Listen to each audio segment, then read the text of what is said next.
ঠিক আছে, এই চেনটা তো আমি চেয়েছিলাম না?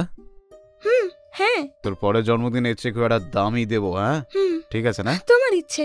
আচ্ছা সেসব ছাড়ো, বলো শাড়িটা কেমন হয়েছে? আরে তোর পরার পরে শাড়িটা আরো বেশি সুন্দর হয়ে গেছে। সত্যি? আচ্ছা ঠিক আছে, তোমার হাজবেন্ড ফিরে আসবে কখন?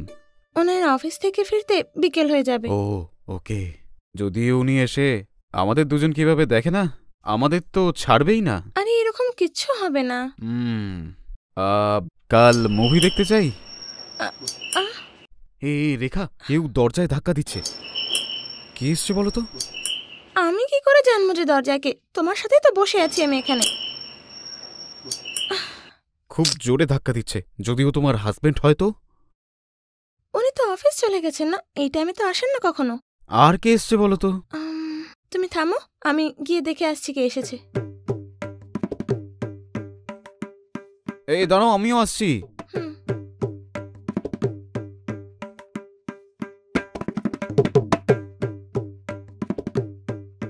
হ্যাঁ, হে ভগবান, মনে হচ্ছে আমার স্বামী এসেছে। আরে বাপরে, তুমি তো বলেছিলে সন্ধ্যাবেলার আগে আসবেই না। হঠাৎ করে এসে যাবে কি করে জানবো আমি? এসে যদি আমাকে দেখে তাহলে তো আমাকে মেরেই ফেলবে। এবার আমি কি করব? একটা কাজ করো, তুমি বাথরুমে গিয়ে লুকিয়ে পড়ো। আমি ওনাকে ম্যানেজ করে নিচ্ছি, আর যখন বলবো তখন তুমি বেরিয়ে যাবে। ঠিক আছে।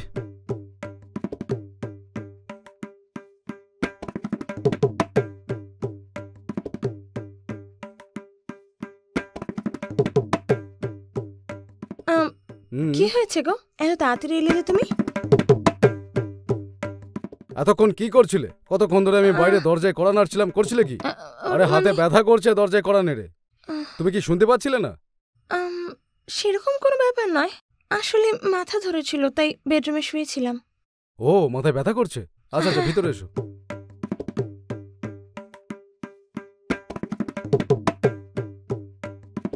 এই কে তুই? আমি বাথরুম সাফ করতে এসেছিলাম স্যার।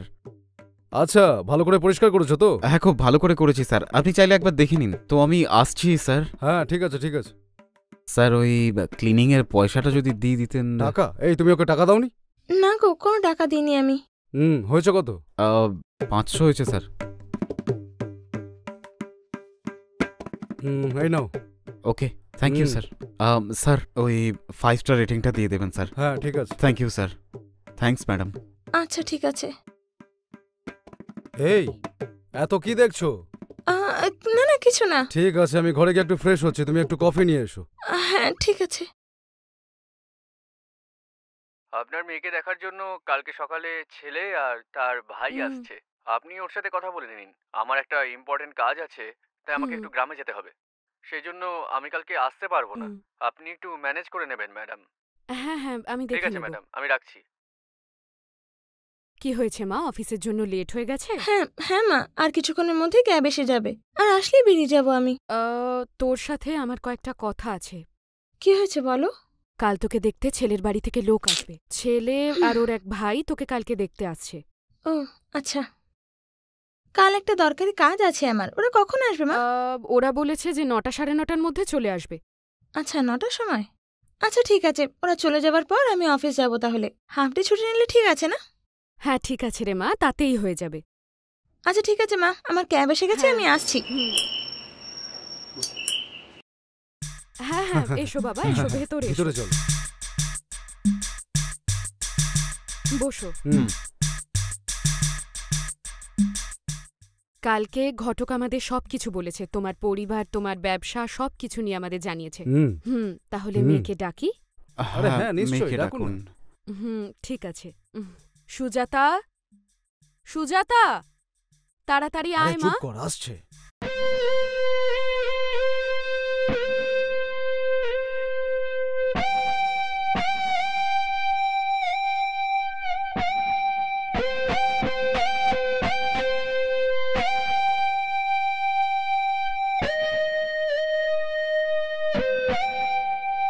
এই দেখতে খুব সুন্দর না? আমার মেয়ে একটা আইটি সেক্টরে কাজ করে, মাসে 1 লাখ টাকা স্যালারি পায়, ঘরে সব কাজ করতে পারে, অনেক রকম রান্নাও করতে জানে, পরিবারের ভালো করে খেয়াল রাখে। আমার মেয়েকে আমি সমস্ত কাজ শিখিয়ে দিয়েছি। তোমাদেরও আমার মেয়েকে খুব যত্নে রাখতে হবে।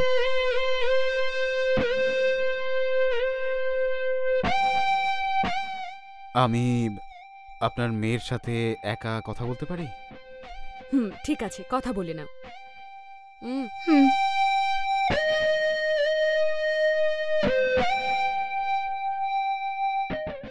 বিয়ে করার আগে ছেলে আর মেয়ের মন খুলে কথা বলা খুব ঠিক দরকার। বলেছেন।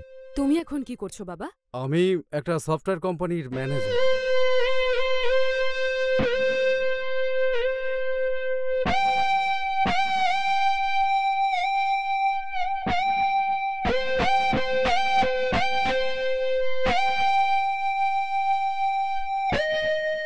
আসুন, বসে কথা বলবো। আচ্ছা ঠিক আছে।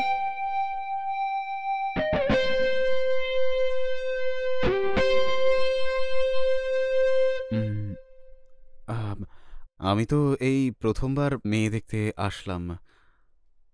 ও, এটাও আমার প্রথমবার। ম্যারেজ ব্রোকার আপনার ব্যাপারে অনেক কিছু কথা বলে দিয়েছেন। আপনি কলেজেও ফার্স্ট, স্কুলেও ফার্স্ট। তোমার ভাই মাস গেলে কত টাকা ইনকাম করে? এই মোটামুটি 1.5 লাখ। তোমার বিয়ে হয়ে গেছে বাবা? হ্যাঁ, হয়ে গেছে, 2টো মেয়ে আছে আমার। হুম। হুম, এমন সময় আবার কে কাঁদছে? সুজাতা?